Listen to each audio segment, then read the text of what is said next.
Después del fin de semana para la clase de hoy. Aunque, para serles sincero, no sé si la información sea cierta. Yo lo revisaré luego, porque es hora de clase. Pero antes de empezar, vamos a hacer un recuento rápido de lo que hemos aprendido en esta semana. Y para eso vamos a utilizar una línea de tiempo que nos va a permitir observar nuestro avance. Hicimos dos actividades. La primera fue la realización de una mesa redonda acerca de cómo afecta la emisión de dióxido de carbono a los bosques y la manera de reducir esas emisiones. Y la segunda gran actividad fue la redacción de un reglamento para su respectivo cuidado, que a su vez contenía varios pasos a seguir. ¿Se acuerdan? Ahí están en pantalla. El objetivo de ambas actividades fue desarrollar nuestra expresión oral y escrita. Y esto nos tomó varias clases, ¿verdad? Primero aprendimos a planificar. Aquí investigamos todo lo relacionado al cuidado de los bosques y recurrimos a diversas fuentes de información como libros, revistas, periódicos, páginas web y personas conocedoras del tema. Con toda la información recogida, elaboramos nuestra planificación, o sea, el conjunto de ideas importantes para ser tratadas en nuestro reglamento. Luego, aprendimos a escribir nuestro primer borrador. Aquí escribimos y borramos como quisimos y cuánto quisimos con el fin de organizar los contenidos de nuestro reglamento. Después, seguimos con la versión final. Aquí aprendimos a adecuar el nivel de lenguaje, sea formal o informal, y a escribir de manera clara y precisa, aplicando la coherencia y la cohesión. Posteriormente, aprendimos a editar y publicar nuestro reglamento. Aquí vimos las formas de corregir nuestros textos, observando cuidadosamente nuestra ortografía y la puntuación.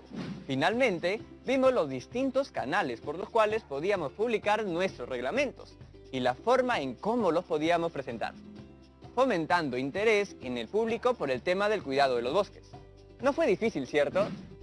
Recuerden que es muy importante guardar todas estas actividades en nuestro portafolio, que espero lo hayan decorado así. Pero en este punto, ya estamos listas y listos para presentar nuestro reglamento a un público mayor. Para ello es importante que tengan en cuenta por qué lo hicieron o cuál fue la razón que los motivó a elaborar estos productos. Esto es algo que los ayudará a explicar mejor y con datos certeros qué es lo que ocurre en nuestro país y en el mundo en torno a la contaminación de los bosques. Y para ello necesitamos información confiable. ¿De dónde la sacaremos? Pues ahora nos toca leer. Vamos a identificar, deducir información y opinar. Pero, ¿cómo vamos a elegir qué información nos conviene seleccionar? Para eso, vamos a recibir la ayuda de la profesora. Buenos días, profesora. ¿Cómo empezamos la clase? La verdad es que sentí una gran emoción al ver la línea de tiempo con las actividades realizadas. ¿Cuánto han avanzado? Y ahora me gustaría resaltar nuevamente la importancia de nuestro tema: el cuidado de los bosques. El Perú, como ya se dijo anteriormente, es el segundo país latinoamericano en extensión de bosques amazónicos, por lo que debemos conocer la forma de preservarlos, así como las consecuencias de no hacerlo. Así como hoy nos cuidamos usando mascarillas para proteger a la persona que está a nuestro lado, también debemos proteger nuestros bosques, para beneficiar al resto del planeta. ¿No, profesora? No lo hubiera podido decir mejor, Jonathan. Por eso es necesario que nos informemos cada vez más sobre nuestros bosques mediante el uso de fuentes bibliográficas confiables, para así contar con datos certeros y correctos. De esa manera, ustedes podrán sustentar mejor el reglamento que han elaborado. Pero primero, la pregunta del millón. ¿Te gusta leer, Jonathan? ¡Claro que sí, profesora! Me gusta escuchar eso. Y no es una actividad ajena a nuestro día a día. Leemos todo el tiempo, desde las noticias en los distintos medios de comunicación hasta el meme que nos comparten nuestras amigas y amigos. A cada rato, ¿no es cierto? Y no está mal, no se preocupen. Pero hay que ver si esa información es correcta o no. Al inicio del programa estuve leyendo información en internet sobre algunos doctores que recomendaban medicamentos para tratar el COVID-19. Ese caso es delicado, ya que entra a tallar la salud de las personas. Lo mejor es leer información que provenga solo de las autoridades competentes, como el MINSA, y no automedicarse por ningún motivo. No se preocupe, profesora, así será. Y menos compartiré información dudosa, es decir, que no sea de las autoridades de la salud. Bien, Hoy nos vamos a volver amantes de la lectura y del saber, para de esa forma verificar que la información que vamos a compartir sea correcta. Profesora, antes del programa, mi amiga Marina me comentó que estaba preocupada porque no tiene idea de cómo encontrar bibliografía confiable con información verdadera. Y yo le entiendo, hay tanta información en internet que es difícil saber cuál es confiable y cuál no. Chicas y chicos en sus casas, no se preocupen. Hoy nos va a acompañar un experto en el tema que nos asesorará respecto a los criterios que debemos considerar para la búsqueda y selección de fuentes confiables. Chicas y chicos, ¿quieren ver conmigo lo que nos tiene que decir Roberto? ¡Ahí vamos! ¿Necesitas fuentes y no sabes por dónde empezar? Yo te puedo ayudar. La búsqueda de fuentes, o también llamada búsqueda bibliográfica, es un proceso importante de toda investigación o trabajo académico, porque nos permite conocer lo que otros autores han dicho sobre un tema particular. ¿Y por qué es importante conocer lo que otros han hecho? Porque de esa manera puedes seguir aprendiendo, porque puedes darles mayor sustento a tus investigaciones. Ten en cuenta estos dos consejos. No todos los textos son iguales, y detrás de todo texto siempre hay una persona. En Internet vas a encontrar información por distintos medios, desde páginas de instituciones académicas hasta portales sin nombre. Lo ideal es comenzar tu búsqueda en una zona académica segura, una plataforma que restrinja los resultados a hallazgos académicos. Por ejemplo, en lugar del buscador tradicional de Google, puedes entrar a Google Académico o a páginas como Esquielo o Dialnet, que funcionan de forma similar. Solo te ofrecerán publicaciones que presentan algún tipo de filtración académica. Este es un paso inicial muy importante. Para identificar fuentes confiables, puedes realizarte algunas preguntas. ¿Cuál es la trayectoria académica del autor sobre ese tema? ¿Es una publicación reciente o actualizada? ¿De qué fecha es? ¿Qué institución la respalda? ¿Es una universidad o un centro de investigación? ¿Qué tipo de fuente es? ¿Es un blog? ¿Un artículo en diario? ¿Una tesis? ¿Un libro de investigación? Todos estos criterios te ayudarán a discernir entre fuentes confiables y no tan confiables. Si ves un texto que no tiene nombre ni registra fecha, puedes sospechar un poco de lo que te están diciendo. Como dijimos, las fuentes son diversas. Hay fuentes de divulgación, de consulta, académicas y oficiales. Las académicas las llamamos así porque han pasado por filtros académicos. Y los documentos oficiales refieren a los materiales de entidades del Estado, que pueden ser informativos, como reportes o censos o comunicados, y todo eso lo puedo encontrar en Internet, o debo ir a una biblioteca. Las bibliotecas físicas y virtuales son igual de importantes y valiosas. No debemos verlas como una competencia, sino como dos espacios que se complementan. Evidentemente, por la coyuntura actual debemos pensar en la búsqueda virtual. Siempre que quieras buscar fuentes, pregúntate, ¿qué es lo que quiero encontrar y para qué lo quiero encontrar? No todas las fuentes te sirven para todo. Y recuerda que siempre es importante registrar en tus trabajos las referencias de donde has obtenido la información conseguida. Citar es una responsabilidad. Puedes conocer más sobre el citado ingresando al portal Perú Educa y revisando la guía para la investigación y citado de fuentes que el Ministerio ha preparado para ti. Te enseñaré cómo acceder a este material. Ahora, a investigar. Mucho ánimo. En Perú Educa encontrarás este material de la siguiente manera. Primero, coloca en el buscador Perú Educa Materiales Educativos. Segundo, aparecerá esta imagen y harás clic en Materiales Educativos BIAE 2020. Tercero, luego aparecerá la siguiente imagen. En ella deberás ingresar modalidad EBR secundaria. Ahí encontrarás nuestra guía para la investigación y citado de fuentes. Y último, si haces clic en él, aparecerá una ficha de catalogación que tendrá un botón para descargar. Recuerda que esta guía te servirá para todos tus cursos. Soy Roberto Brañez y espero que este video haya sido de mucha ayuda para ti. ¡Hasta pronto! Profesora, me siento muchísimo más seguro con todas las sugerencias del experto. Ahorita mismo voy a buscar un texto sobre el cuidado de los bosques. A ver, cuéntame qué encuentras.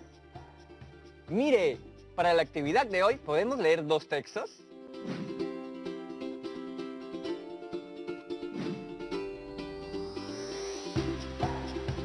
Aunque no estoy seguro de que al primero se le pueda llamar texto.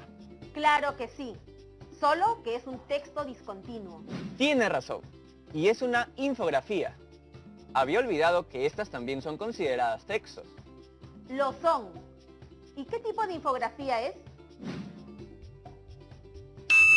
Expositiva. Expositiva, muy bien. Y el otro es un texto continuo, como podrán apreciar todas y todos en casa. Pero primero observemos el primer texto para ver qué ideas obtenemos de él. El título es ¿qué es lo que está en juego? Veo la imagen de un tucán y el mapa de la Amazonía. Y la palabra biodiversidad, que no recuerdo bien qué significa. Primero anotemos los datos que has mencionado. Hay un tucán y un mapa de la Amazonía. Relacionemos estos datos e intentemos responder a esta pregunta. ¿De qué creemos que trata la infografía? Profesora, me he quedado atracado en la palabra biodiversidad. No te preocupes, descubriremos qué significa en un momento. Ahora es tiempo de hacer una pausa. La palabra. Por ejemplo, tenemos la palabra biodiversidad. En ella podemos distinguir dos elementos, bio y diversidad. Deben saber todas y todos en casa que cualquier elemento que se antepone a una palabra se llama prefijo y este aparece para especificar el significado de las palabras. Vamos a analizar cada elemento de manera independiente. ¿Está bien? Empecemos por diversidad. ¿Sabes lo que significa, Jonathan? Mi papá siempre dice que hay diversas formas de preparar el ceviche. Y diversidad viene de la palabra diverso. Por el contexto de la oración del ceviche, me puedo dar cuenta que diversidad significa que hay formas variadas, distintas de preparar el ceviche. Ya sabemos entonces que diversidad significa variado o distinto. ¿Y sabes lo que significa el prefijo bio? Bio es el mismo prefijo de la palabra biología, por lo que debe significar vida u organismos vivos. ¡Excelente! Ya podemos entonces determinar el significado de la palabra biodiversidad. ¿Te animas a hacerlo? ¿Se animan en casa? Creo que ya lo tengo. Significaría organismos vivos, variados o distintos. En efecto, de acuerdo al diccionario de la RAE, la palabra se refiere a la variedad de especies vegetales y animales que viven en un determinado espacio. Y ya sé cuál es ese espacio. ¿Qué dicen allá en sus casas? La Amazonía, claro. Y el tucán es un ejemplo de las especies que forman parte de esta diversidad. Bueno, vi varias imágenes de animales que no pude distinguir bien, así que no podemos decir que solo se trata del tucán. Se trata de una gran variedad de animales, insectos, plantas. Ahora tratemos de responder a la pregunta, ¿de qué trata la infografía? Solo le eché un vistazo, pero creo que la infografía trata sobre las diversas especies que existen en la Amazonía. Tienes buen ojo, Jonathan. ¿Cómo crees que puedes usar esa información para sustentar tu reglamento? Creo que, como ahí dice, que hay mucha variedad de vida en los bosques, me servirá para defender la conservación de la diversidad de estos y resaltar su importancia. ¡Correcto! ¿Y podemos ver qué países conforman la Amazonía? Vamos a verlo todas y todos juntos. 1. Perú. 2. Colombia. 3. Venezuela. 4. Guyana. 5. Surinam. 6. Guyana Francesa. 7. Brasil. Y 8. Bolivia. Países hermanos.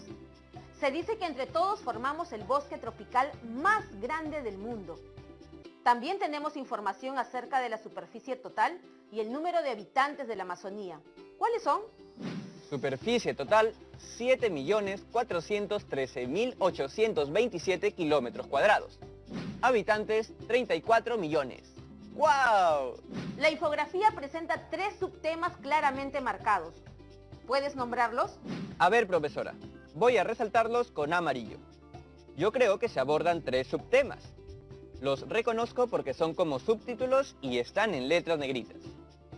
Estos son las principales amenazas en contra de la Amazonía, o sea, las actividades que la perjudican, que son 6, la deforestación, las concesiones mineras, las represas hidroeléctricas, los cambios en la legislación sobre áreas protegidas, la construcción de carreteras y la expansión de la agricultura. ¿Voy bien, profesora? Sí, Solo espero que las chicas y chicos en sus casas lo estén haciendo igual. Faltan 2 subtemas más. Muy bien, algunas especies amenazadas y finalmente, especies. Jonathan, ¿podrías detallarlos? En algunas especies amenazadas tenemos la nutria gigante, el delfín rosado y la castaña de Brasil. Como ven, tenemos 2 especies de animales que se encuentran en peligro de desaparecer y una especie vegetal que se encuentra en estado vulnerable. En el último subtema, especies, tenemos la cantidad de animales y vegetales con los que cuenta la Amazonía. 500 mamíferos, 550 reptiles, 2.500 peces, 1.500 aves, aproximadamente 30.000 plantas y entre 5.000 y 10.000 árboles. Los datos se pueden hallar de manera directa en el texto y así lo has hecho. Sigamos. En la infografía aparece la imagen del delfín rosado y el tucán pechiblanco. ¿Cuál de las 2 especies será la más amenazada? Profesora, esa información no está tan explícita que digamos. Veo que aparecen ambas especies, pero no me dice de manera directa cuál es la más amenazada. Porque en este caso debemos hacer una lectura más minuciosa del texto. Lo estudiamos en las primeras semanas, ¿se acuerdan? Claro, profesora. Estudiamos que la inferencia es obtener conclusiones a partir de la información que te brinda el texto. Es decir, cuando establecemos conexiones lógicas entre las ideas que aparecen en un texto, puedes hallar la respuesta relacionando la información que presentan los símbolos que aparecen en cada especie. Hay un símbolo debajo de la imagen del delfín rosado, que es un círculo rojo con las letras EN, que significa en peligro. Y hay otro círculo debajo de la imagen del tucán pechiblanco, que tiene una BU, que significa vulnerable. ¿Y qué más observas justo en la imagen donde aparece la categoría del tucán pechiblanco? ¿Qué observan en casa? Hay una línea de clasificación de las especies que va desde preocupación menor hasta extinto. En la parte central está la clasificación de amenazado, y ahí están justo los círculos BU y EN.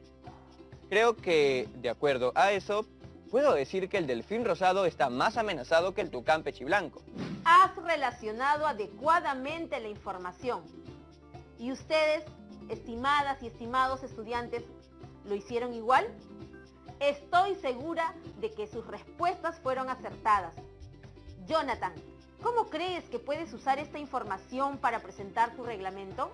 Esta información me va a servir como un argumento o razón para cumplirlo, ya que esos animales están en peligro. Profesora, ya me gustó esto de las inferencias. Vamos a ver el segundo texto. Sigamos. Ya saben cómo empezamos. Primero analizamos el título. Leemos el texto y lo relacionamos a la imagen. Pero por ahora miraremos el título del texto y la gráfica. Ya, profesora. El título es Deforestación y Degradación. Las amenazas para la conservación de los bosques en el Perú. Yo creo que el texto debe tratar sobre las cosas que están en contra de la conservación de los bosques en el Perú y los tipos de bosques que hay.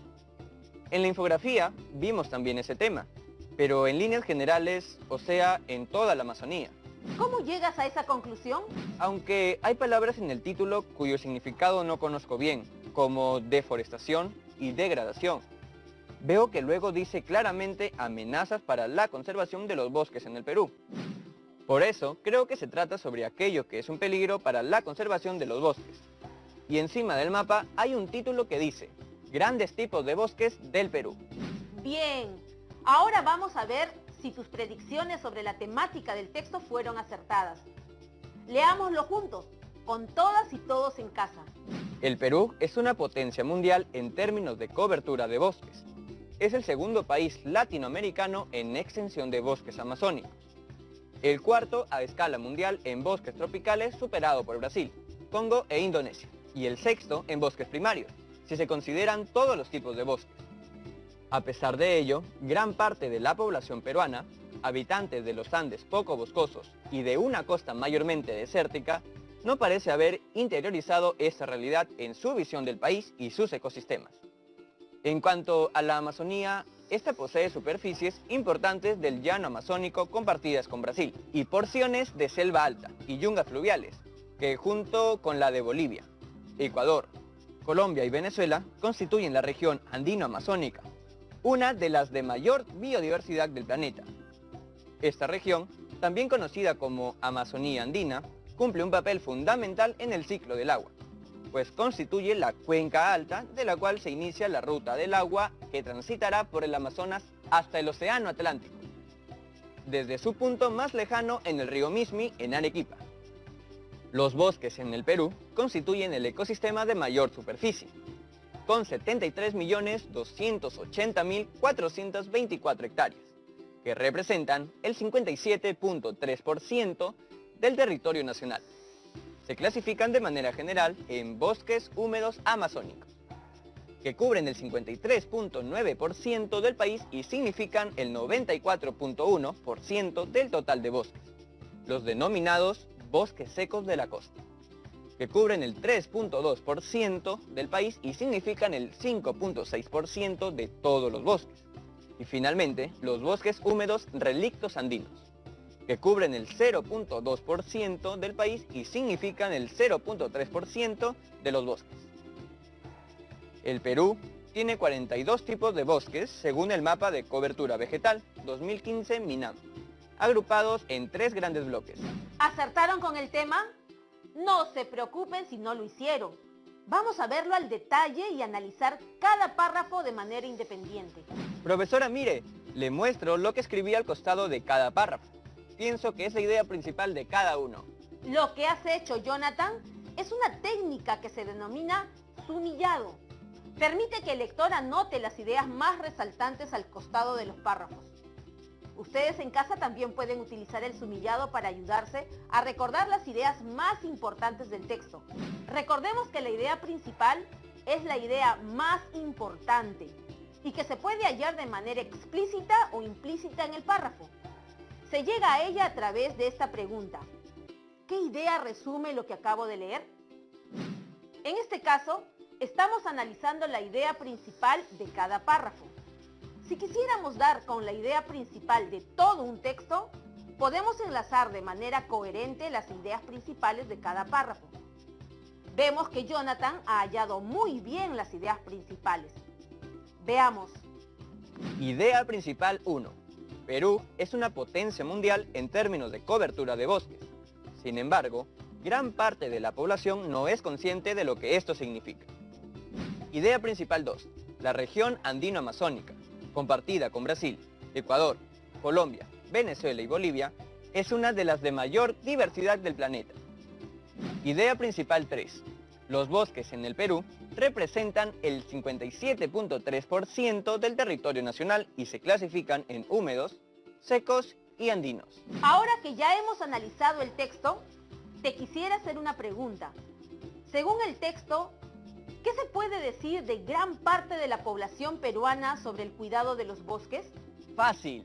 Esta información se deduce de la idea principal del primer párrafo. Allí se indica que la población todavía no ha interiorizado a los bosques como una visión del país, o que aún no comprende que somos una potencia mundial en cobertura de bosques. ¿Y estás de acuerdo con esa idea? Sí, profesora, opino que tiene razón porque lamentablemente observo que no le damos importancia a nuestros bosques y no los cuidamos apropiadamente. ¿Y ya tienes una idea de lo que significa deforestación y degradación? ¿Puedo investigar más sobre el tema para la próxima clase, profesora? Se acaba el programa. Muy buena actitud. Solo unas últimas preguntas, profesora. Nos escribe Lucy de Loreto y pregunta: ¿cuántas veces debo leer mi texto para tener clara la información? Eso dependerá mucho del propósito de lectura y la habilidad lectora que has desarrollado. No es igual leer por diversión o entretenimiento que leer con la finalidad de obtener información precisa del texto. Lo primero, probablemente, no demande más de una lectura, mientras que lo segundo requerirá hacerlo más de una vez.